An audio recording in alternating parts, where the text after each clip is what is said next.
সাভারের আশুলিয়া থেকে স্বামী, স্ত্রী ও সন্তানের মরদেহ উদ্ধার করেছে পুলিশ। রোববার রাত 9টার দিকে আশুলিয়ার নরসিংহপুরের ভাড়া বাসা থেকে তাদের লাশ উদ্ধার করে পুলিশ। পুলিশ জানায়, রাতে নরসিংহপুরের একটি ভাড়া ঘরে স্বামী রুবেল মিয়া ও স্ত্রী সোনিয়া আক্তার ও 7 বছরের শিশু সন্তান জামিলার মরদেহ দেখতে পায় প্রতিবেশীরা।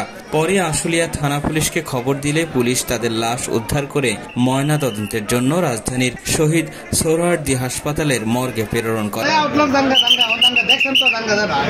3 জনের মধ্যে স্ত্রী সন্তানদের মরদেহ খাটের ওপর ও স্বামীর লাশ ঘরের আড়ার সাথে ঝুলন্ত অবস্থায় উদ্ধার করে পুলিশ।